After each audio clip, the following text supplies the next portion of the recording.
Hola, hola, gente curiosa, bienvenidos al programa número 63 de La Curiosidad Liberó al Gato. Me dejaron solo, bueno, solo los miembros del equipo, pero estoy con un invitado de lujo para hablar hoy de la dolarización, tema muy extendido hoy en Argentina, dada la propuesta de Milei, muy discutida, incluso en ámbitos liberales. Así que damos la bienvenida al invitado de hoy, él es de Ecuador, es Fabricio Terán. ¿Cómo estás, Fabricio?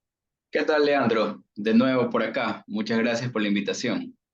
Sí, muchas gracias, muchas gracias. Antes hablamos en el programa anterior contigo sobre la experiencia de Ecuador con la legalización, Bueno, llamemos, claro, de las armas o de la aportación de claro. armas o que no era tan así al final. Bueno, No, y invito, al final, y te hago, si quieres, como el resumen. No ha pasado nada. no pasó, al final no No ha pasó pasado nada. nada. Bueno, Claro, no pasó nada. vamos a ver qué pasa en Argentina ahora, porque Claro, lo que sí pasó en Ecuador fue una dolarización, que sí pasó, claro. lo toman los partidarios de la dolarización, lo toman como un ejemplo a seguir, como un buen ejemplo a seguir, que eso ha mejorado la situación en Ecuador. Vamos a ver vamos a hablar con alguien que lo vivió, que conoce del tema y que encima está allá.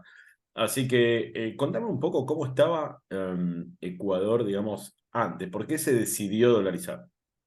Claro, o sea, el contexto de la dolarización mm, es complejo porque, o sea, siempre se dice que un problema económico es complejo, pero aquí es complejo en realidad porque no hubo solo una crisis económica, Mm, eran varias crisis que se juntaron al mismo tiempo de económicas. Por ejemplo, había un déficit fiscal, ¿ya? El Estado no tenía para pagar, básicamente, sus cosas, estaba en déficit. ujú. Luego, pues digo el contexto de por qué. Había una, ¿cómo se diría? Había una crisis de pagos, por decirlo así, del sector bancario. O sea, el sector bancario había dado muchos créditos unos años antes, sobre todo al sector agrícola, y apareció esto que no sé si allá en Argentina quizás no se escucha mucho, pero es algo que se escucha sobre todo entre Colombia, Ecuador y Perú, un fenómeno que se llama fenómeno del Niño, que son unas lluvias, por Sí, decirlo así, equivalente a los monzones, pero en Sudamérica, ¿no? sí, sí, Ya. sí, la tormenta, una tormenta, sí, sí, la Sí, sí, conocemos. el mar se calienta, es todo una cuestión. Entonces, había muchos créditos que quedaron impagos, porque los campesinos que recibieron esos créditos, los agricultores que habían invertido, no pudieron recuperar las cosechas y los bancos estaban en iliquidez, Ujú. porque no podían recuperar los créditos, ¿no? Entonces, y aparte tenías una crisis fiscal. ¿Por qué la crisis, el déficit fiscal? El déficit fiscal es porque justo en ese año, no recuerdo yo por qué el contexto, pero me parece que es porque países como Tailandia, los tigres asiáticos o de ese sector, Indonesia, empezaron a aumentar su producción petrolera. O sea, ingresaron al mercado del petróleo con más agresividad. Entonces los precios del petróleo quedaron bastante bajos, ¿no? Claro. Y Ecuador es un país que debe gran parte de su desarrollo a la explotación petrolera. O sea, por ejemplo, para darte una idea, Ecuador es un país, hay quien hace la proyección, ¿no? Que si no tuviera petróleo fuera equivalente económicamente a un país centroamericano como Honduras, El Salvador, o sea, estaría en otras ligas. ¿Ya? Pero Ok. el petróleo es algo que lo saca de las ligas centroamericanas, por decirlo así, en economía, y lo envía como a una mejor situación. Y justamente en ese año, yo recuerdo que fue algo en el sudeste asiático, ahí sí tendría yo que revisar, y con el tema del petrolero, ya creo que también hubo una crisis financiera en el sudeste asiático al mismo tiempo.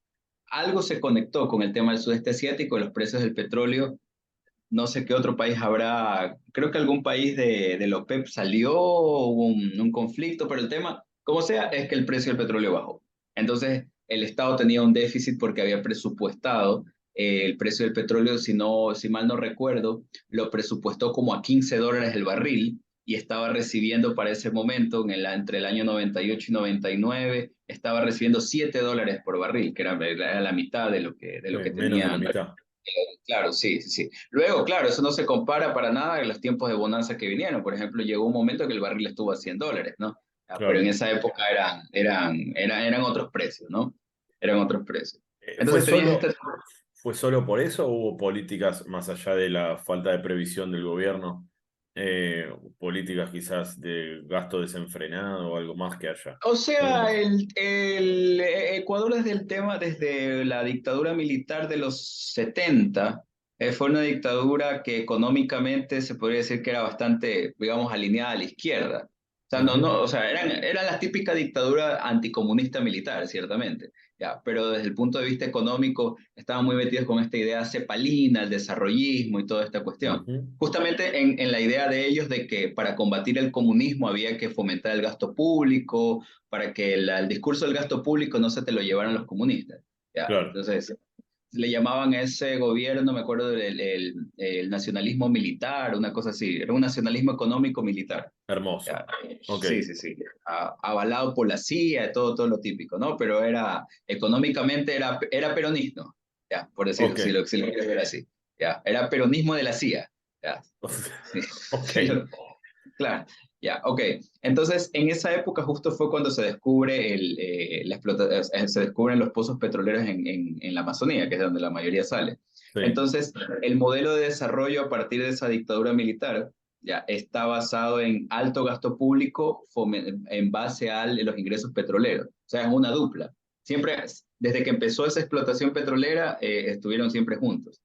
Entonces, es un gasto público, si lo quieres ver de cierta forma, pensado de forma sostenible, porque no está pensado en base a la nada, sino que está pensado, vamos a tener más ingresos por el petróleo, entonces esto derivémoslo a crear más burocracia, más instituciones del Estado, o sea, si lo quieres ver de alguna forma, o sea, en su mente es financieramente responsable quienes lo diseñaron, pero Claro, no contaban con que en algún momento, que fue justamente a finales de los 90, el precio del petróleo cayera demasiado. O sea, siempre contaban con que de alguna manera iba subiendo, se mantenía estable, pero en el momento que ya no funcionó así, ese gasto público cae. O sea, Ecuador tiene un alto gasto público, pero sobre todo es a partir del descubrimiento de las explotaciones petroleras en la Amazonia.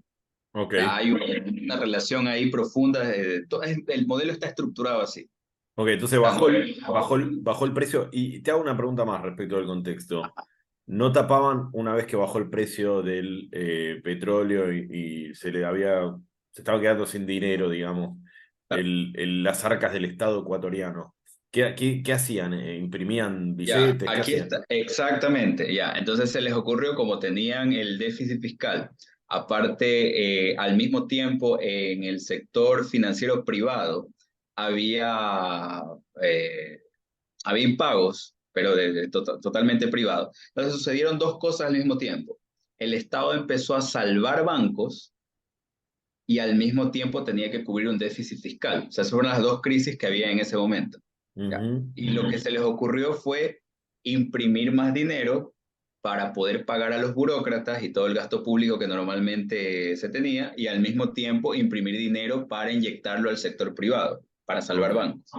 ¿Ya? Entonces, son dos crisis que se unen, dos crisis grandes sobre todo, que se unen al mismo tiempo, ¿ya? Y el Estado lo que se le ocurre es vamos a imprimir más para sí, poder solventar esta cuestión. Y ahí es que se empieza a desequilibrar porque ahí se agrega la tercera crisis, que es una crisis devaluatoria.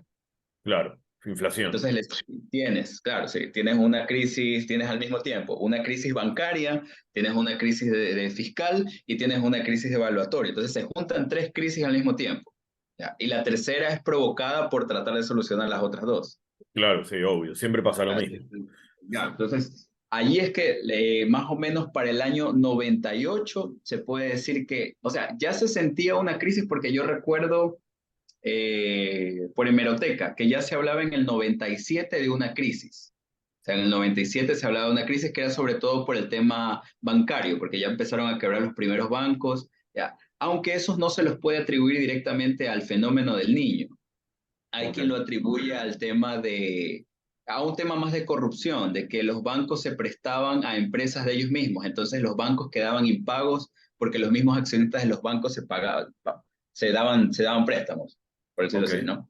Ya, pero ese es como un tema aparte que eh, es un tema que es más enfatizado por los grupos de izquierda, para decir que hay un tipo de desregulación del sector financiero que fue la que causó la crisis. ¿Ya? claro. Yo lo que sí podría decir es que sí hay un punto allí que hay corrupción, o sea, hay un tema de conflicto de intereses que se entendería que no debería haber, debería existir, porque no tiene mucho sentido prestarte plata a ti mismo, ¿no? Eh, Pienso yo, ya, Sí, pero bueno, por pero ejemplo, los bancos hacen las cosas mal porque de todos modos, igual si hacen las cosas mal, de alguna manera lo van a salvar. Es claro, porque un tienes un ente banco, exacto, claro, paraestatal. sí, es una parte más, tiene más factores, ¿no? Pero por ejemplo, en los grupos de izquierda ecuatorianos, allá no suenan tanto, ¿no? Pero en su momento los que estaban sobre todo metidos en temas económicos, o sea, en Ecuador sí hubo una izquierda de economistas, ya, en Ujú. algún momento sí enfatizaban bastante eso. De hecho, por ejemplo, cuando llega años después el grupo de Rafael Correa y todos estos castrochavistas al poder, llegan con un grupo de economistas que enfatizaban particularmente esa como la causa de la crisis financiera y no tanto Mm. el tema no tanto el tema de evaluatorio, sino el tema de esta corrupción de estos banqueros prestándose plata para otras empresas y luego no devolviendo los préstamos. Pero como Claro, total eran de ellos, quedaba, no importaba, ¿no? claro, Ya, sí, sí, sí, sí. entonces, bueno, en el 97 ya se empiezan a sentir algunos bancos que empiezan a caer por ese factor, ¿ya? Ujú. Pero todavía eran al menos el fenómeno era aislado. En el 97, de hecho, cae el banco más grande del Ecuador, que era, en ese tiempo era el Filambanco, ¿ya? Y el Estado va y lo rescata, tal cual como Bueno, estás diciendo. por eso. Sí, pasa ese tipo de cosas, ¿no? Ok. Claro, sí, y lo compra y lo administra y el Estado luego, después de un año, lo quiebra. O sea, lo compró y lo terminó quebrando también. Bueno, eso más o menos estamos en el año 97. Hasta ahí digamos que esa crisis era como estaba encapsulada, ¿no? En los bancos y en unos pocos bancos. Pero con la suma de los otros factores, ¿ya? Para el año 98 y 99 empiezan a caer varios bancos en dominó. Ya, sobre todo porque te digo el tema de los impagos del sector agrícola, ¿no? Y también porque al mismo tiempo había esta costumbre de banqueros prestándose plata y no devolviéndola. Entonces Ujú. quedaban las arcas en el rojo, ¿no? Entonces Claro. empiezan a caer como dominó varios bancos. O sea, te digo, en el 97 era uno, dos, ya. Pero el año siguiente, que ya llega el fenómeno del niño y también este tema de la bajada del precio del petróleo, empiezan a caer bancos como dominó. Ya, Ok. ok. A la vez que pasa eso, tienes al Estado, como ya te dije, imprimiendo dinero para salvar bancos y también imprimiendo dinero para pagar al sector público. Y ahí es cuando en el 98 empieza también la crisis devaluatoria, o sea, una crisis inflacionaria. ¿Ya? Y el precio del sucre, que siempre había estado de caída, o sea, desde los 80, el precio del sucre había estado a la baja, pero una baja digamos, sostenida. Nunca había subido demasiado, estaba a la baja, pero era sostenida. En ese gobierno, el gobierno de Yamil Maguad, me acuerdo, se quitaron unas cosas, ya ni me acuerdo el nombre porque aquí en Ecuador ya no se usa nada de eso, que eran bandas, las bandas cambiarias, si no me equivoco, que es como el máximo y el mínimo en el que se puede aceptar la revaluación y la devaluación de la moneda propia. O sea, digamos, por decreto dices, hasta aquí nomás te puedo aceptar que el dólar, que el sucre tenga, porque se llamaba sucre, ¿no? Ujú. Pueda bajar o pueda subir. Entonces, en ese gobierno recuerdo que le quitaron las bandas y el precio también se desplomó. O sea, Claro. el desplome fue más rápido. Para el año 99, de los datos que yo recuerdo, déjame de todas maneras revisar si no estoy yo equivocado, pero ¿cómo se llama esto? Pero el poder adquisitivo debe haber bajado un 56%. Ok, es impresionante lo que estás contando hasta ahora porque me hace acordar muchísimo y creo que no era, o sea, la situación en Ecuador no era tan grave como la que tenemos nosotros ahora por los números que me estás diciendo. Era similar quizás, por motivos similares también. O sea, claro. salvo por lo del petróleo, ¿no? Sacando ese tema, pero veo como mucha similitud, ¿no? Entonces es como que me entusiasma entender este, qué demonios, cómo demonios siguió todo con el tema de la dolarización para saber, bueno, qué puede pasar acá, ¿no? Así que Claro, por seguí, ejemplo, seguí. en términos vulgares, por decirlo así, le llamaban a esto hiperinflación, pero desde cuando yo he hablado con economistas más técnicos sobre el tema, le faltaban algunos elementos o alguna intensidad mayor para llegar a ser declarada una Ujú. hiperinflación. Ya, creo que, pero no era mucho, creo que le faltaban unos 10 puntos porcentuales según los técnicos para ser declarada hiperinflación. O sea, técnicamente no era, pero se sentía como una. Exactamente igual que acá hoy. Sí. O sea, no, le faltaba, dice, creo que eran 10 puntos porcentuales, creo que le faltaban para Sí. poder hacer inflación. Igual te Hiperinflación. fijas, lo interesante es que el comportamiento, tanto en una hiperinflación como en una situación la que vos me contás o la que se está viviendo ahora en Argentina, es que el comportamiento es muy similar, ¿no? El comportamiento que hace, yo viví, bueno, era muy chico, pero viví la hiperinflación de fines de los 80, 89, 90, eh, y las cosas que recuerdo y después de las que me contaron o las que yo viví pero no entendía y después me las explicaron mejor, ¿no? De lo que estaba pasando, ¿no? Cuando me cambiaban el nombre de Claro, la moneda y esas cosas o veía a los que cambiaban el precio de los productos en los supermercados dando vuelta todo el tiempo por el supermercado. claro, Entonces, uno agarra el dinero y así como lo agarra, o va y compra dólares en el mercado negro, o va y compra claro, cualquier cosa, ¿no? Digo, se estoquea en la casa, ¿no? Rápido, todo, trata de congelar precio para la mayor cantidad de tiempo posible, que es 1 o 2 días, ¿no? Estos claro, claro, tiempos. claro. Entonces, el comportamiento es muy similar, me imagino en Ecuador era igual. Entonces, Por ejemplo, hubo un boom de, lo que alcanzo a recordar, porque yo salía de la niñez, todavía estaba entrando recién entraba, o se puede decir que era un prepúber, ya, pero lo que yo alcanzo a recordar es que había un boom de venta de electrodomésticos. claro, Creo que era una forma de como, bueno, voy a tener bienes y no se me diluye y el sí, dinero. Sí, exacto, lo compro claro, sí, rápido, sí. quizás en Yo cuotas. recuerdo que hay una calle aquí en Ecuador, en una ciudad comercial que se llama la 9 de Octubre. O sea, esa calle estaba repleta de ofertas de electrodomésticos, o sea, Ujú. constante. Pero ya hay una característica de que hubo una predolarización en Ecuador. Los electrodomésticos se anunciaban en dólares. Entonces, Ok, claro. claro, ya había también los automóviles, eso bueno, y eso me lo han contado y otras personas que estaban en ese tema. También los automóviles ya se comercializaban en dólares, se Es ponía el precio en dólares para que como no por oscilara. default. Claro, sí, para no estarle cambiando el precio a cada rato, o sea, incluso por la molestia de estarle constantemente cambiando el precio.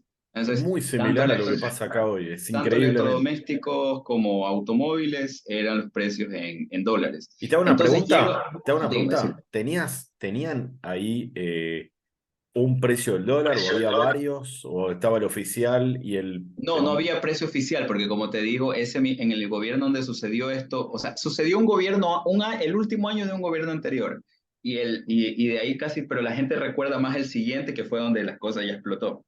Mm. El gobierno de Maguat quitó las bandas cambiarias, si mal no me equivoco que era el nombre, y al quitar las bandas Ah, cambiarias, claro, el precio era el precio de mercado. ¿Ya? Y claro. entonces con el precio de mercado, o sea, el sucre se fue desplomando cada vez más. Era la preferencia del público, en realidad. Y Pero en ese ¿quién momento, vendía los dólares? ¿Había casas de cambio sí, legales? sí, sí, sí, casas de cambio legales y también informales. O sea, no hay, hasta donde yo recuerdo, no había un impedimento incluso de comprarlos en la calle. Porque Ok.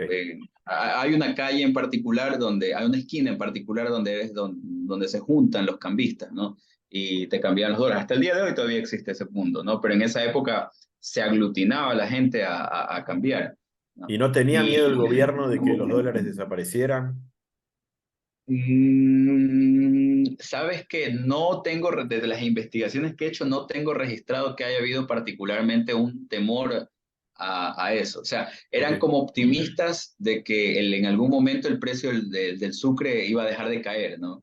Ok, y En va a un principio rebotar. tenían, sí, que en un principio tenían esa idea, ¿no? Ujú. Y hubo para el año 98, entre el 98 y el 99, empezó a haber, al mismo tiempo que había todas estas crisis juntas, empezó a haber lo que yo llamo una dolarización informal, una dolarización espontánea, pero en espacios muy concretos, en artículos que quizás solamente podría comprar una clase media alta del Ecuador, ¿no? Y ahí Ujú. se empieza a dar como una dolarización informal Ok, hasta cierto punto, ¿no? Ya. Hasta ese momento todavía no se escuchaba como tal una propuesta de dolarización. O sea, como te digo, el gobierno al parecer del registro que tengo y lo que he ido leyendo, mm, era optimista, o sea, no tenía como, no sé, no estaban viendo qué hacer. ¿Ya? ujú. Es que era la primera vez que pasaba algo así en Ecuador. O sea, por ejemplo, en Ecuador no hubo las crisis hiperinflacionarias como hubo algunas en Bolivia, en México, en Argentina. O sea, era la primera vez que sucedía algo parecido a eso. Venezuela. Entonces, Ujú. entonces estaban, digamos, viendo qué hacer. ¿Ya? Claro. En ese, en ese momento, justo en esa época, eh, hay todavía, de hecho, un economista del ámbito del libre mercado, ¿ya? Pero que no es de la línea de la típica que nosotros, quizás los austríacos están más familiarizados, que es la del patrón oro, la de algún patrón metálico o de la del free banking, ¿ya? Ujú. Sino que este economista que es como, digamos, un fellow traveler, pero incluso está asociado a alguno de los institutos típicos que nosotros conocemos, ¿no? De las Ujú. ideas pro mercado, que es Steve Hanke, ¿ya? Steve Hanke es un promotor de la dolarización desde antes de estas crisis. ¿Ya? Steve Hanke llevaba algunos años en los 90 promoviendo la dolarización como una solución para los problemas hiperinflacionarios de América Latina. Y yo estuve leyendo un poco el resumen que él hace de sus propuestas de dolarización que él tiene en su página de la universidad en la que él da clases. Eh, él lo veía desde dos puntos de vista. Uno, como una solución a los países latinoamericanos para que no tengan estos tipos de problemas, ¿no? Anclarse a una moneda fuerte, ya que está dentro de su zona de influencia geopolítica, ¿ya? En tanto Estados Unidos, en teoría al menos se sentía más en esa época como el policía de América Latina, ¿ya? O sea, por un lado eso, parte por el otro lado, por un lado el geopolítico, por otro lado el económico, y también como un beneficio, porque Steve Hanke lo planteaba así originalmente, esto antes de la crisis de Ecuador. Entonces dice él que lo planteó, ya, ok, ya, esto dice que originalmente se lo planteó a Domingo Cavallo, Mm. ya, o sea, originalmente hubo una idea de dolarización en el menemismo que fue una conversación entre Cavallo y Hanke, ya, Principio de los y 90 seguramente. sí, seguramente, sí. Entonces, estaba leyendo yo su propuesta originaria, dice él, ¿no? Y otra de sus ideas es que él como, digamos, como ciudadano americano, ¿ya? Él, por más que no esté de acuerdo con algunas cosas de su país, en tanto, digamos, pro mercado, no sé si se considera libertario, pero al menos está cerca de algunos, al menos es un fellow traveler libertario, ¿no? Un compañero de ruta, ¿ya? Él lo Escuela que de plantea, Chicago, quizás. puede ser, la verdad es que creo que es muy ecléctico porque lo he visto en páginas austriacas, comentando a veces, en otros lados de Chicago. Creo que es un ecléctico, yo diría que es Ujú. un ecléctico, pero no le veo como un perfil específico. Toma lo que más Entonces, más le gusta de cada escuela. seguramente, sí. Entonces Hanke sostiene que, aparte de que es beneficioso para los países latinoamericanos y también beneficioso en la dinámica geopolítica de Estados Unidos, ¿ya? Es beneficioso también para la economía, la salud del dólar norteamericano. En Ujú. tanto, hay mayor demanda de dólares que no es Claro. la demanda interna de los Estados Unidos. Entonces, Ujú. en la propuesta original de Hanke, que es la que se lee, hay un PDF en donde lo explica. La propuesta original, ¿por qué se acercó a Domingo Cavallo? Porque él quería que sea un país grande, latinoamericano, Mm. con suficiente demanda de efectivo, ¿ya? Para que pueda absorber parte de la inflación que genera la Reserva Federal de Estados Unidos. Entonces eso, un país grande, por eso pensó en Argentina, un país grande que maneja suficiente, bastante dinero y que lo cambia a dólares, o sea, cambia su economía a dólares, sería beneficioso para, digamos, suprimir los efectos inflacionarios de la Reserva Federal. Ujú. Ya, un poco como el efecto que tienen los petrodólares de la OPEP al comerciar en dólares, o sea, demandan dólares y eso reduce el impacto inflacionario dentro de los Estados ¿no? Unidos de la Fed. Al menos esa es la idea de Hanke, ¿no? Sí, sí, Ok, siempre y cuando la Reserva Federal no imprimiera por demás también, ¿no? claro, o sea, no es Sí, que a está bien. partir de eso, claro, sí, no imprimiera más todavía, claro, sí, pero de alguna forma absorber Claro, con esa demanda internacional de dólares, absorber parte de la inflación interna de los Estados Unidos. está Y perfecto. por eso él pensaba en Argentina. Y dice él que él dejó la propuesta ahí porque finalmente Cavallo no hizo eso, sino hicieron lo de la convertibilidad, ya, Hicieron la y se fue. convertibilidad, sí. Ujú, Ya, entonces Hanke dejó archivadito su tema, ya, por ahí daba conferencias del asunto de la dolarización, pero en ambientes muy pequeños, muy micro, ¿no? Al oscuro ya, nunca, no, ujú, sin mayor ya impacto.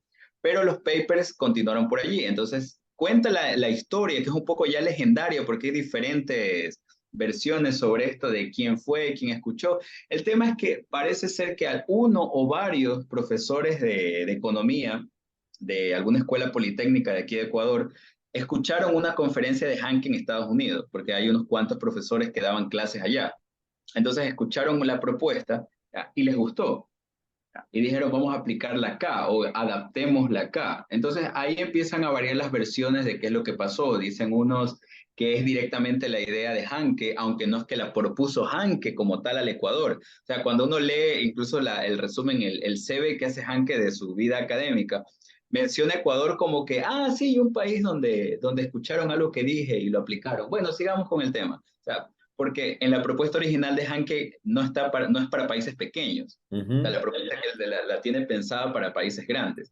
¿Ya? Entonces claro, Ecuador es como una anécdota de, yo propuse algo para quizás Argentina, Brasil, México, sí. Venezuela, no para Ecuador o El Salvador, o sea, esa no era mi idea, Claro. pero bueno, queda para el CV una línea, ¿no? De Él que alguien me apuntó escuchó. entre comillas a la más linda y le dieron una ahí del medio. Claro, sí, bueno, sí, básicamente. Entre comillas, ¿no? Entonces, Porque claro. Argentina está lejos de ser la más linda hoy. Bueno, pero es un país grande en todo caso Es y un país maneja, grande, sí, sí, en o sea, tamaño, sí. y en economía es un país grande. Bueno, entonces, aquí hay un Ecuador, hay un debate de quién fue el que escuchó. Algunos dicen que otros plantean que no es que directamente aplicaron la idea de Hanke, sino que ellos adaptaron la idea y se dan el protagonismo, como sea, ya. Pero como yo veo la historia, en realidad es una idea tomada de una conferencia de él y tratada de implementar acá, ¿no? Entonces trajeron esa idea, unos economistas, creo que un economista que trabaja en una universidad de New Orleans, ¿ya? Y que eventualmente o que regularmente regresaba a Ecuador a dar clases y le trae esas ideas a, a un ambiente económico pro mercado que se da aquí, digamos, los conatos de los libertarios ecuatorianos, ¿no? Ujú, Ya, las semillitas por ahí, ¿no? Y hay una señora muy conocida, bueno, quizás para las generaciones nuevas no, pero para generaciones más antiguas sí, que de nombre Joyce de Ginata. Ella o era, bueno, todavía está viva, pero no sé si se dedica a eso todavía. Era una empresaria en esos tiempos muy conocida dentro de Ecuador. ¿Ya? Y ella, por el motivo que sea, no sé si se lo contó un economista, no tengo idea. Ya, por eso te digo, ya llega un punto en que cuando la historia no queda muy clara porque hay varios grupitos, y son grupúsculos muy pequeños, de 3 4 5 personas que se quieren llevar el protagonismo, ¿no? Pero lo que sí queda constancia es que como sea que le haya llegado la idea, a esta señora le gustó la idea, y le gustó demasiado, ¿ya? Tanto le gustó, y bueno, como tenía acceso a medios de comunicación, ¿ya? Y a las plataformas de los gremios empresariales, empezó a martillar con el asunto día y noche, iba a entrevistas radiales y todo. Entonces, en la mente de la gente que todavía recuerda el proceso de dolarización, ¿ya? La gente no sabe quién es Steve Hanke. En Ecuador es un nombre que no suena. ¿Ya? Eso suena a lo mejor solo en círculos académicos. La gente cuando recuerda dolarización se acuerda del presidente que la propuso y de esta señora que era día y noche, radio, televisión, dolariza en el Ecuador, dolariza en el Ecuador, dolariza en el Ecuador. Era San Juan Bautista en el desierto, o sea, ujú. porque no mucha gente, o sea, tenía acceso a los medios, pero no era tomada muy en serio. Porque es una propuesta radical en realidad. Ya, o sea, porque dices, quitar la moneda nacional que tiene estos símbolos patrios, hay un apego emocional ahí, Sí, porque sí. hay gente que cree que el pedacito de papel da identidad nacional, hay una Ujú. serie de cuestiones ahí. Entonces, no era realmente algo que tuviera un apoyo entusiasta, Pero al la menos de gente la... ahorraba en dólares, ¿no? O sea, tenía Exacto, o sea, exacto, muy ya. lindo Entonces, el escudo. exacto. Entonces tienes como un doble discurso. Por un lado, esta señora, esa empresaria, dice las cosas y la gente dice, no, creo que no. Pero al mismo tiempo tienes a esas mismas personas, o al menos otro sector de la población, ahorrando el dólares, endeudándose para electrodomésticos y automóviles en dólares. Entonces, por eso te digo, o sea, hay una dolarización informal por un lado y hay por otro lado una especie de activismo pro dolarización de un grupúsculo muy pequeño de gente, pero Se proponía, particularmente, se proponía algo como que haya, algo bimonetario, o era no, nada, o sea, dolarización o sucre. dolarización radical, absoluta, o sea, Ok. directamente, o sea, O no, una no, cosa no, o la otra. O sea, no había nada. exacto, ya, sí, destruir, matar la moneda nacional y quitar el rol al Banco Central, o sea, esa era la propuesta. Ok. Ok, estamos en el año 99 más o menos, ¿no? En el año 99 las cosas en vez de mejorar siguen empeorando. Pero ya hay al mismo tiempo una dolarización informal y hay un activismo pro dolarización, ya que te digo, es minoritario, pero estaba ahí, ¿no? Y el gobierno en esa época empieza a hacer una serie de malabares financieros, hace unas cosas rimbombantes como crear un superministerio de economía, pero lo llamaba así, ¿no? Superministerio. Sí, Entonces, sí, acá también el superministro le decían. pero en esa época era novedoso, pues entonces, ya, como es súper, de alguna manera nos va a sacar de la crisis, Claro. ¿no? Entonces, tenían esa serie de acciones ya rimbombantes, ya, y nunca daban con nada, o sea, era muy gracioso porque era, no, o sea, cambiaban de ministro de Economía cada tanto, ¿no? Es que ahora sí, ya llega el que Mm. sabe, ya el que sabe y no queda en nada siguiente, llega ahora sí llega el que sabe, data, igual, o sea, constantemente el mismo problema, ya. Incluso, si mal no recuerdo, uno de los superministros de Economía es el actual presidente, él fue el actual presidente de Ecuador, si mal no Ah, recuerdo. mirá.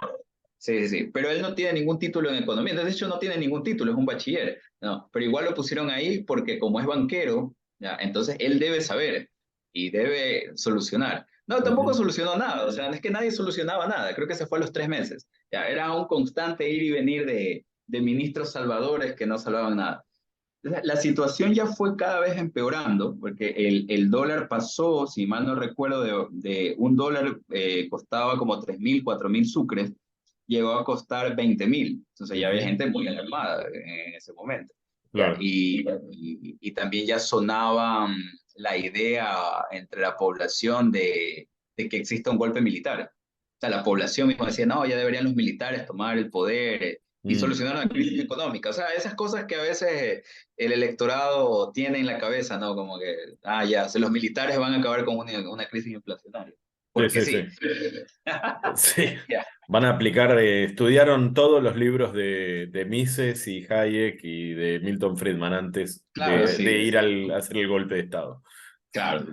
Bueno, para resumirte el asunto, en algún momento del 99, el gobierno ya de Yamil Maguad empezó a escuchar a estos economistas ecuatorianos, darles audiencia.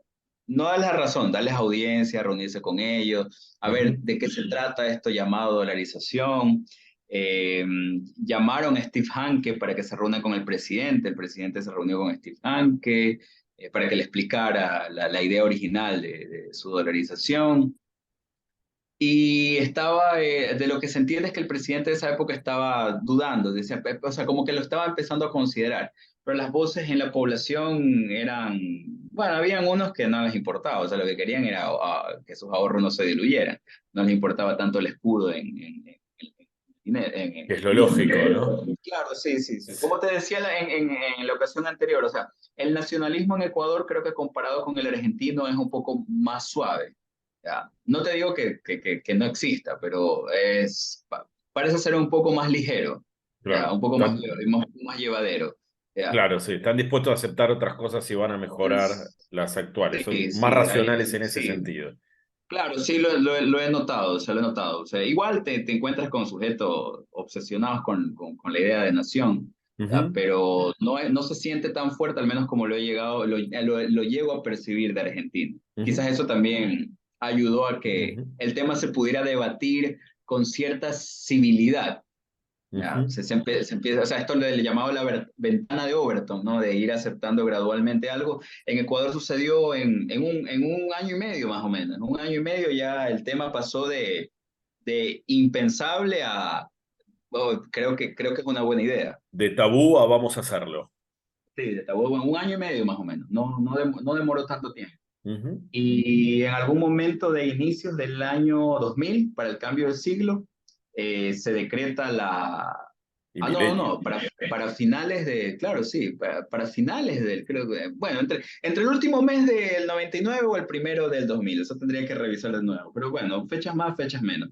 Se decreta la dolarización, ya que la moneda, ya, pero se decreta de un modo muy simpático, en realidad oficialmente el Ecuador es un país que no está dolarizado según la Constitución.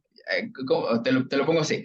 Dice que su moneda tiene un nombre raro, no me acuerdo, se llama Sucre o Nuevo Sucre, una cosa así. No me acuerdo si está en la Constitución. No, en la Constitución no está, creo que está en el decreto. Y que el Nuevo Sucre ya, es equivalente al dólar americano, ¿ya?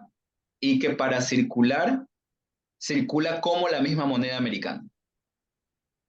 Ok. O- Sí, o- o sea, pero, En teoría existe, pero no existe más. O sea, porque por ejemplo la moneda fraccionaria, la moneda de centavos que nosotros tenemos, a ver si le encuentro aquí una. Bueno, no tengo puras de norteamericanas. Pero no, son muy comunes las monedas de centavos de ecuatorianas. O sea, tiene 50 centavos ecuatorianos, 10 centavos ecuatorianos, que tienen la ujú, misma forma de la moneda de Estados Unidos. ok. Solamente que ahí sí están los próceres nacionales, ¿no? Los íconos nacionales en eso. Fundamental. Pero Claro, digo, fundamental que esté en la moneda, digo, ¿no? Pero lo que digo es los que la impresión, digamos, ¿no? La emisión de dinero está a cargo de Estados Unidos eh, en el 100%. ¿Y cuál sería si es que tiene alguna tarea, la del Banco Banco Central. Central ecuatoriano? Es un debate constante de qué exactamente es lo que debe hacer, porque sigue Pero existiendo ¿qué es lo como que tal. hace? Por eso, ¿qué es lo que está haciendo? Bueno, el Banco Central en Ecuador tiene museos. No creo que Ah, en pero parte por eso por eso nunca, claro. es un museo. Bueno, tiene museos, y son museos, o sea, la verdad es que son museos muy bonitos, ya, porque son No, no lo museos niego, pero de digo corte que... antropológico. Pero a lo que voy es que esos museos ya los tenía, ¿no? Y creo que Ah, de cierta forma, por nostalgia en parte, no se lo eliminó. Pero por claro. otra parte, también porque regula el tema de, el nivel de, déjame acordarme cómo es que se llama esto. El, el nivel de expansión crediticia lo sigue manejando el Banco Central. Ok, O sea, los dólares imaginarios que están en el sistema bancario. ok. Porque sigue existiendo una reserva fraccionaria y de cierta forma sí hay una impresión de dólares ecuatoriana, pero es una impresión de dólares digitales, por decirlo así, que tiene el sistema bancario. Entonces el Banco Central autoriza los niveles de préstamos que pueden dar los bancos, pero que esos dólares no existen, o sea, son dígitos, ¿no? Ya, pero los calcula en función de no alterar demasiado digamos, los precios, ¿no? Para que no haya un tema Claro, inflacionario. Pero, ok. digamos, sí es un privilegio del Banco Central al sector privado, al sector bancario privado, es un privilegio. O Sí, sea, no realmente hay no, no yo tiene que conversaba estar con eso más. con gente más analítica, porque, bueno, un problema quizás de los ambientes pro mercado de Ecuador, ¿ya? Es que tienden a ser muy pro bancos. ¿Ya? Entonces, como que, Mm, no los tocan los bancos lindos, bonitos, los banqueros no hacen claro. nada, son todos unos santos. ¿Ya? Entonces, a veces estos temas en los ambientes pro mercado ecuatorianos son un poco tabú, pero por ejemplo, la gente que sí se atreve a tocarlos, ¿ya? Bueno, esto también tiene que ver porque, digamos, en los primeros pininos de lo que sería un movimiento libertario ecuatoriano, ha habido gente muy cercana a al menos dos o tres bancos. Entonces hay como cierto sesgo de Ok. verlo como bueno, ¿no? Ujú. Pero si analizas bien el tema del Banco Central, el Banco Central sigue generando inflación, pero no a través de la emisión orgánica de dinero, pero sino a través de la expansión crediticia del sector bancario. Sigue Claro, habiendo eso. pero Sigue mucho, habiendo mucho menos que antes. eso. Ahora, la pregunta es, ¿qué pasó después de que se dolarizó?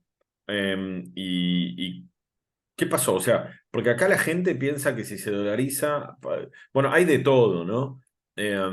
Pero está incluso los más, digamos, los que menos conocen del tema, que creen que si ganan 100.000 pesos van a pasar a cobrar 100.000 dólares, ¿no? Entonces, ¿qué pasó con, bueno, los hay? ¿Qué pasó con, eh, digamos, una vez que se dolarizó? Primero, porque acá se dice, primero tenemos que tener los dólares para poder dolarizar y está toda esa pelea. Primera pregunta, ¿se tenían los dólares para poder dolarizar?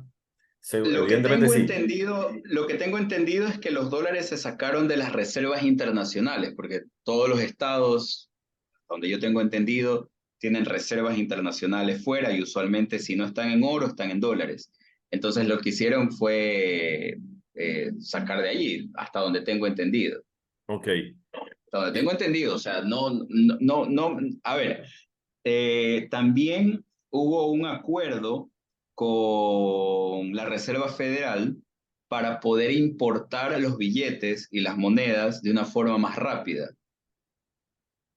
Eso recuerdo también, porque aquí recuerdo cuando llegaban los containers en los barcos llenos sobre todo de monedas, ¿ya? Porque mm, hubo en algún tiempo una escasez de monedas, que eso sí fue un problema, digamos, del índice de precios al consumidor.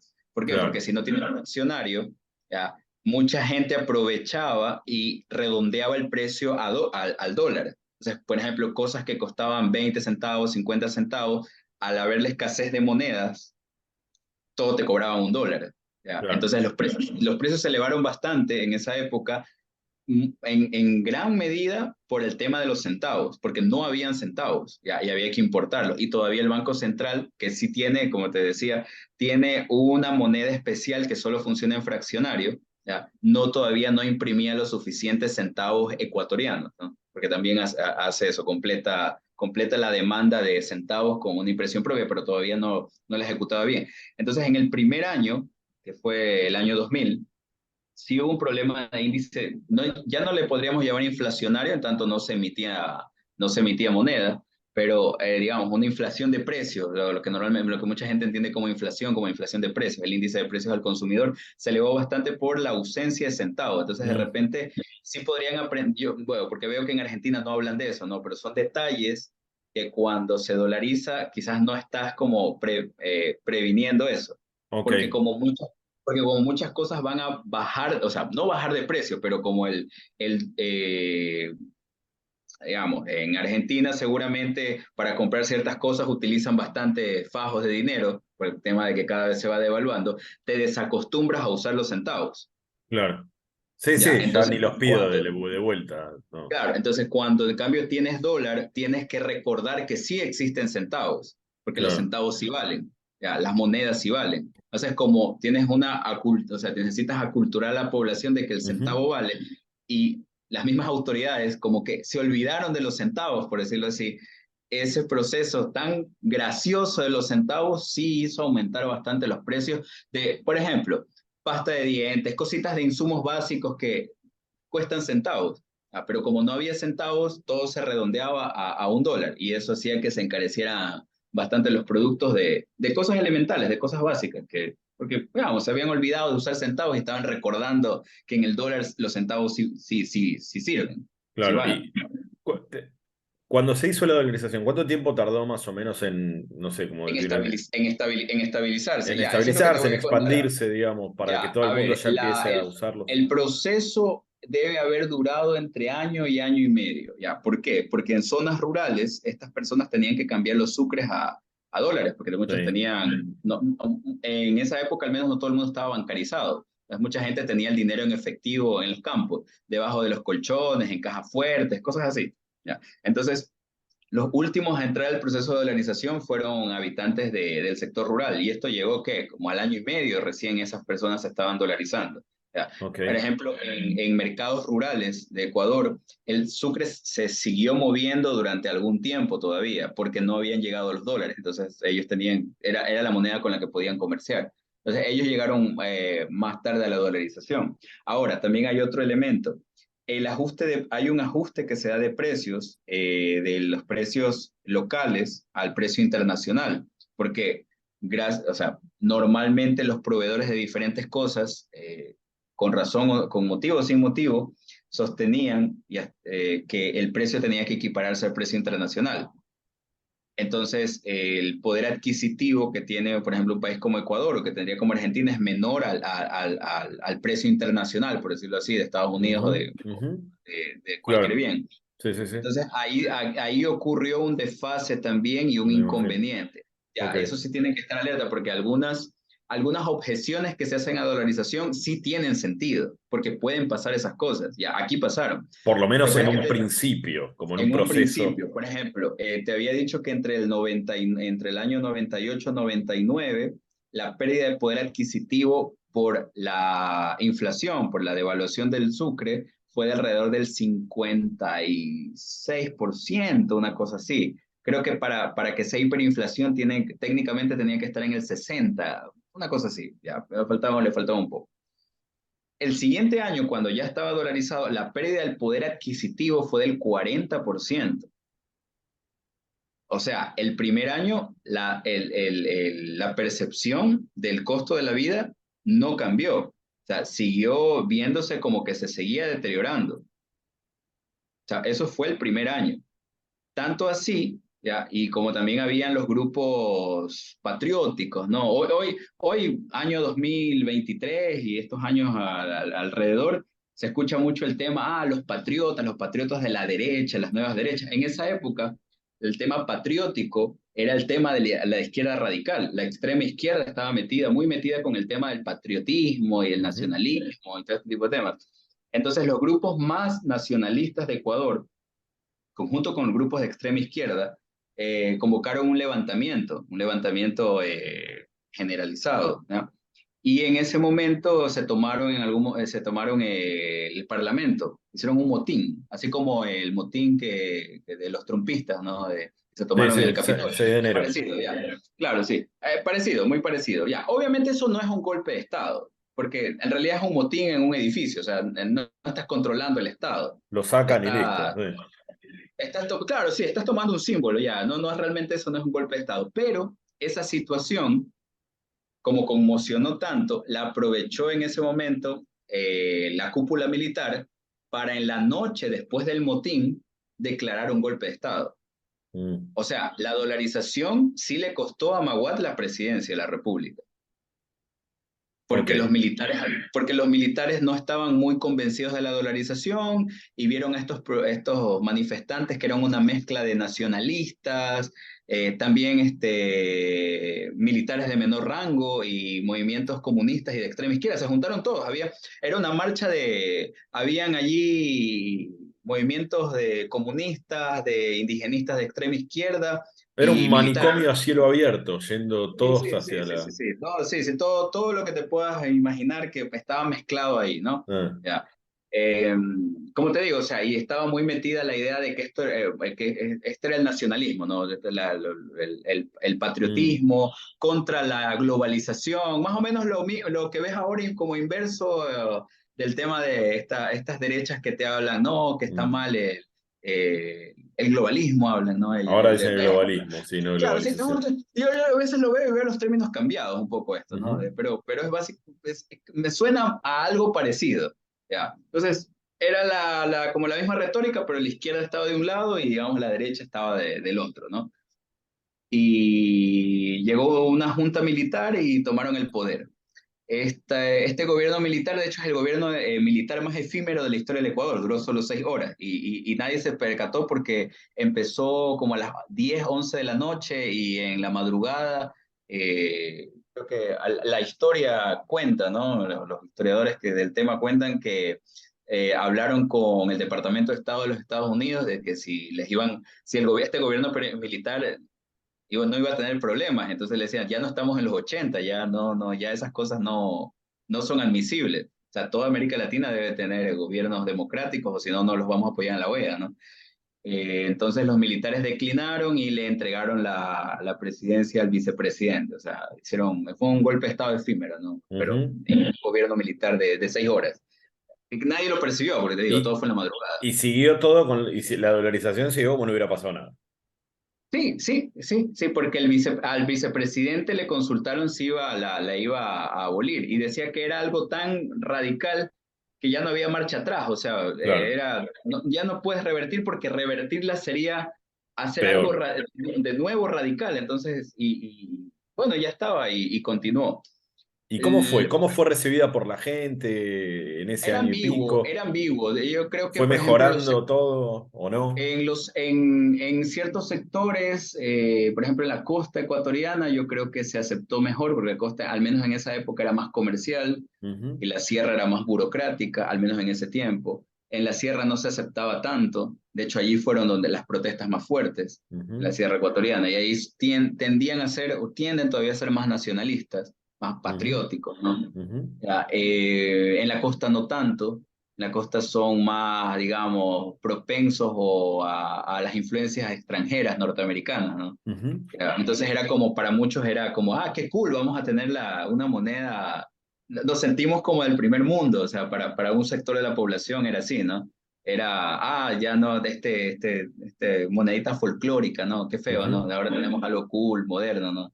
Ya, y para otros, en cambio, era todo lo contrario, o sea, era desprenderse de un símbolo de identidad nacional.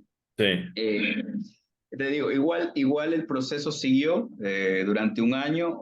El tema de la variación de precios sí se detuvo, eso sí, con excepción lo que te digo sobre todo, de las cosas de insumos básicos que costaban centavos. Eso sí fue ujú, una alteración, creo que fue un error de cálculo de eso de no tener centavos, porque esa escasez de centavos duró casi 2 años, ¿ya? Pero mm, en algún momento ya se fue estabilizando un poco.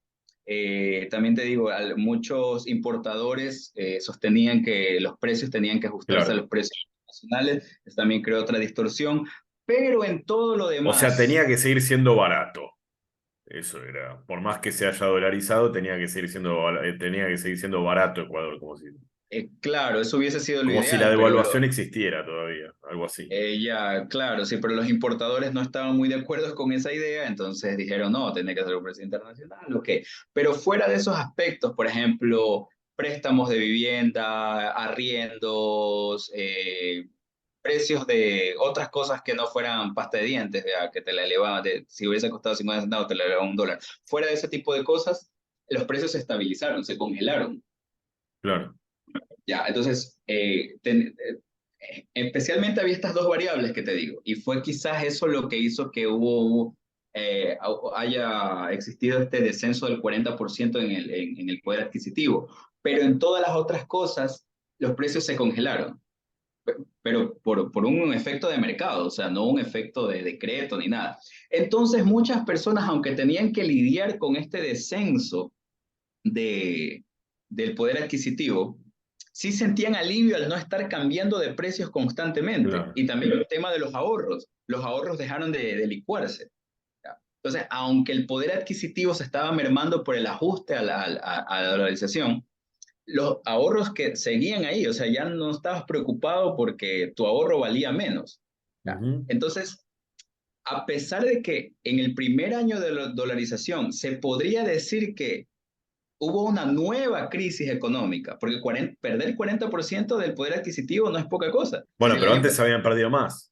el 56, pero vamos a que son, porcentualmente son, tampoco es Bueno, tanto, o sea, pero por lo que digo es justamente, quizás era parte del proceso, ¿no? es parte del proceso, sí, ciertamente, pero sí hubo un tema de tranquilidad, te digo, sobre todo el tema de ahorros, ese quizás fue uno de los más importantes. Los bancos dejaron de quebrar. O sea, estaban quebrando en dominó con la dolarización, dejaron de quebrar. La gente dejó de sacar los ahorros. Es que esa era otra, pues. En tanto se está devaluando la moneda, ¿ya? Mucha Claro. gente dice, ¿para qué voy a tener ese dinero guardado si no me sirve de nada? Lo uso para otras cosas o lo convierto en dólares. Entonces, más bancos, antes de que se decretara la dolarización, estaban quebrando más bancos todavía. O sea, todo como un efecto, Y todo estaba sí. concatenado. Todo estaba concatenado. Entonces, en el momento que se decreta la dolarización, espontáneamente, si lo quieres ver de esa forma, se detiene el retiro, la estampida bancaria, porque dice, Mm, ya, mis ahorros ya están ahí tranquilos. Ya. Claro claro. que hubo mucha gente afectada, que el tema de pagarle a mucha gente de los bancos que quebraron duró siquiera una década, ¿ya? Porque no se le, mucha gente perdió o sea, en todo ese proceso hubo gente que perdió los ahorros. Y ¿Ya? sí. Entonces, no es que todo se arregló al día siguiente. Esa gente que perdió los ahorros, los perdió definitivamente. O sea, y el Estado les daba unos vales que podían cobrar después de tanto tiempo. Al final no se efectivizaba el precio total. O sea, hubo mucha gente que tenía cuentas bancarias eh, es que el Estado se las congeló justamente por el tema de evitar que el sucre se evalúe más. Claro, ese es un tema que no hablé antes, pero es un tema muy importante en la historia de Ecuador, no solamente por el tema económico, sino por el impacto social, porque muchas de las personas que tuvieron sus cuentas congeladas porque el Estado no, claro, sí hubo un momento lo que tú decías, sí que el Estado sí temió perder Dólares. dólares, ya, pero lo hizo a través de congelar las cuentas bancarias de las personas, las cuentas en sucres, para que Mm, no cambiaran el sucre al dólar. Esa creo que era más la preocupación. Entonces, al congelar esto, les dan unos vales que eran el equivalente a sus ahorros que los iban a cobrar luego, ¿ya? Y esta gente era normalmente gente de clase media y clase media alta, que era la que tenía en ese tiempo cuentas bancarias. Entonces, mandaron a mucha gente de clase media a la pobreza. ¿Ya? Entonces, estas personas, hay un grupo, un sector de la población ecuatoriana que son sobre todo los afectados por esto que le llaman el feriado bancario, se le llama aquí. ¿Ya? Ese grupo de personas, gran parte de ellos terminaron migrando a Italia y España. O sea, son un segmento en particular de la población, porque quizás tenían los contactos o todavía el dinero como para su última jugada para resolver su vida, que fue salir del país. Entonces, esa gente es un sector, digamos, afectado por todo este proceso y al cual, si tienes luego de decretar la dolarización, igual tienes un 40% de pérdida del poder adquisitivo, esa gente que ya no tenía ahorros, ya, se ve más afectada y hay al mismo tiempo una estampida de gentes de ese sector en particular hacia Italia y España. Luego se van uniendo otras personas que van más que son de un poder adquisitivo mucho más bajo, que van por el tema de trabajos agrícolas y todo, pero se abrió la tendencia de irse a Italia y España en Ecuador durante algunos años.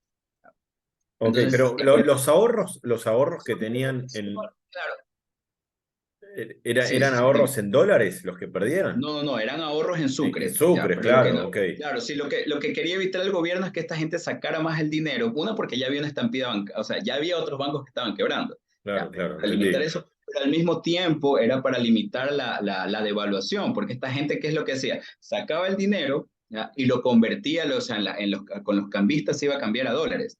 Entonces querían prevenir dos cosas, ¿no?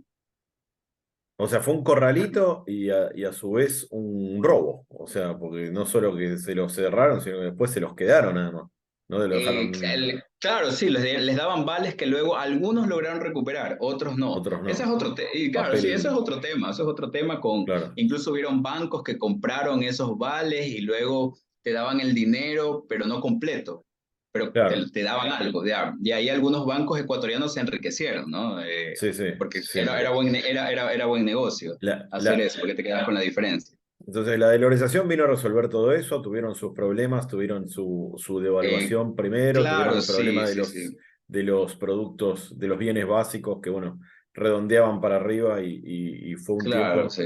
sea, no fue fácil quizás al principio, por 1 o 2 años, El primer año fue difícil, pero como te digo, pero antes era al peor. menos era peor porque, por ejemplo, lo que creo que la mayoría de gente, que al menos la gente que tenía cuentas bancarias, lo que sintió el primer día de la dolarización es ya mis ahorros no se devalúan. Claro, Eso es día uno. Día uno hay $10 en esa cuenta y al final del año esos $10 más o menos van a valer más o menos lo mismo. claro. Ya, por decirlo así. Ya, entonces, el tema de ahorros, creo que toda la gente que tenía una cuenta bancaria sintió el efecto al inmediato, fue al día siguiente. Pero habían estos otros inconvenientes. Y eso, por ejemplo, la gente que no estaba bancarizada o que no tiene ahorros, sí lo sintió más fuerte. porque ellos no, no tenían la percepción de estoy perdiendo dinero en mi cuenta bancaria, porque dado que muchos de ellos no tendrían mucho o no tendrían ninguna. Entonces, Claro, hubo un grupo de gente que por años resintió de la dolarización, pues sobre todo porque en esas épocas no toda la población estaba bancarizada, o sea, mm, es hace 20 años, o sea, al día de hoy hay muchísima más gente bancarizada y muchísima más gente de, digamos, sectores que podríamos decir hoy de clase baja, ya, que gozan de beneficios que antes eran solo de la clase media. Entonces tienen tarjetas, cuentas, esas cosas no eran habituales en las clases bajas todavía para esa época. Entonces, esa gente sí lo sufrió más y sí sintió, o al menos al principio no sentía un beneficio inmediato con la dolarización. Entonces también hay que tener en cuenta o sea, los diferentes segmentos y cómo interpretan el mundo según su propia claro. experiencia con el tema financiero. Ya, entonces, una persona con ahorros seguramente, como te digo, al día uno ya sintió un alivio total. Ya habían, guarda, estos inconvenientes que te digo.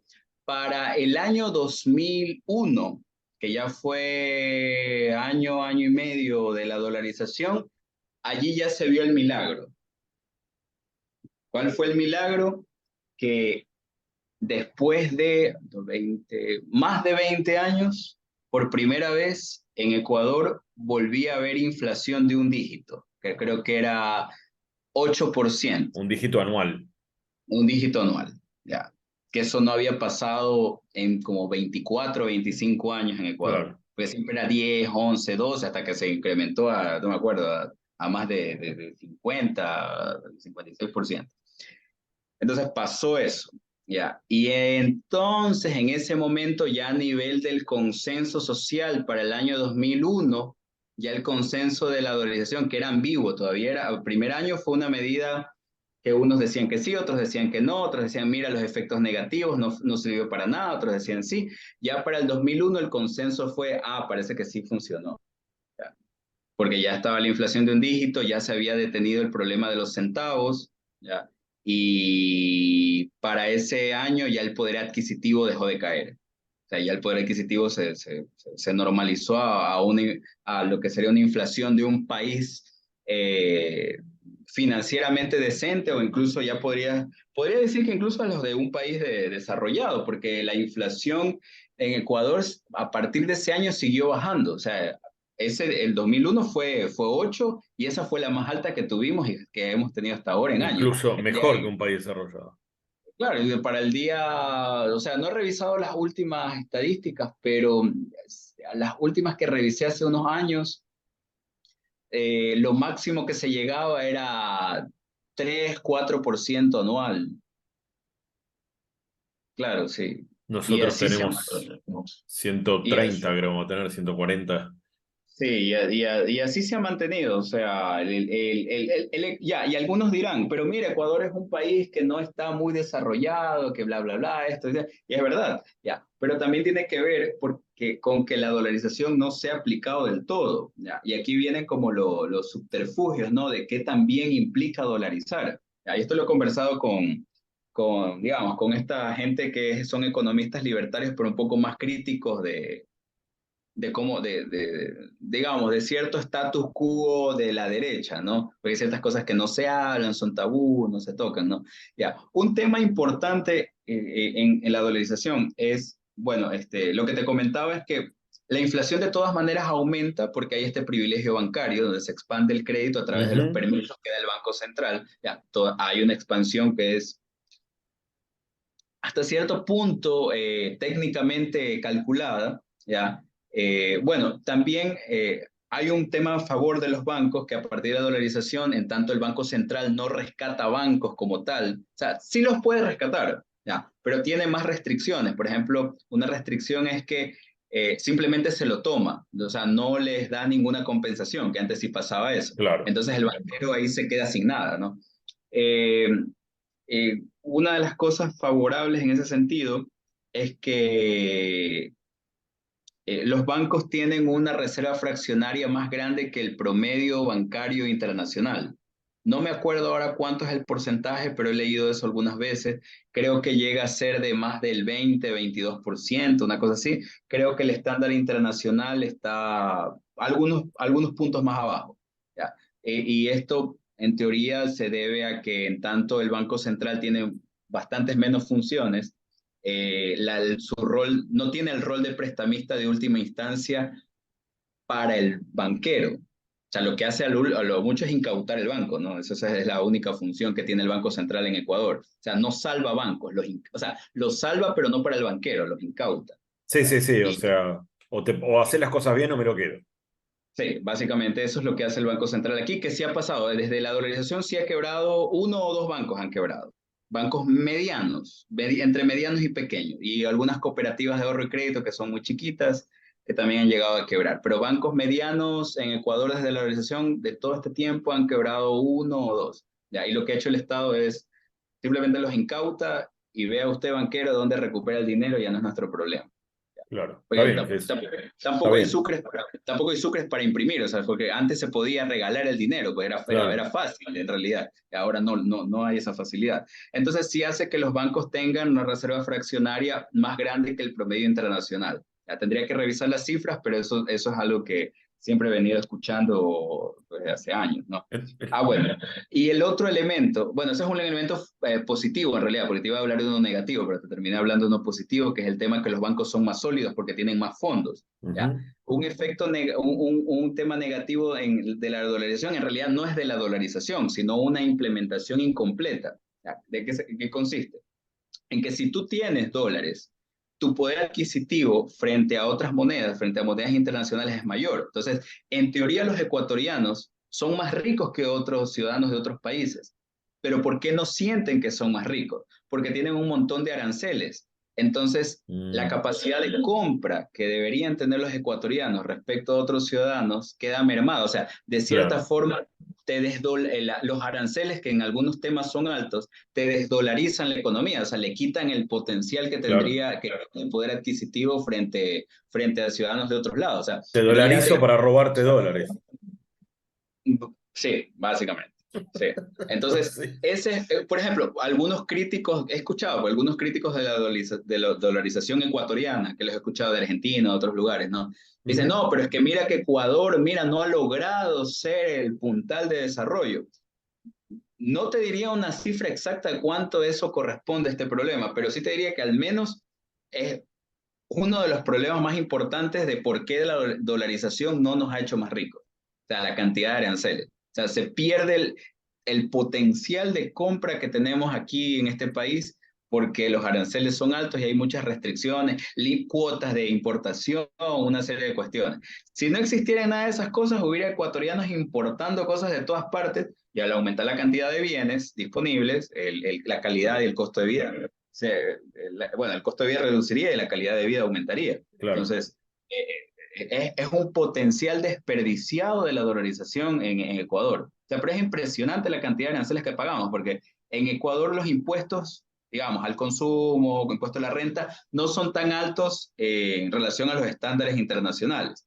¿Ya? Y hay el político que te dice, no, nosotros no pagamos tantos impuestos, pero es que pagamos altísimos aranceles. ¿Ya? O sea, Claro. es una, ¿Qué es un una impuesto? barbaridad. Es una barbaridad en aranceles. Siquiera los aranceles en Ecuador corresponden, ¿qué? Dependiendo del insumo, entre el 25 al 40% del precio de muchas cosas. Entonces es demasiado. O sea, Entonces se ah, pierde el potencial del dólar ah, para el ciudadano que tiene dólares.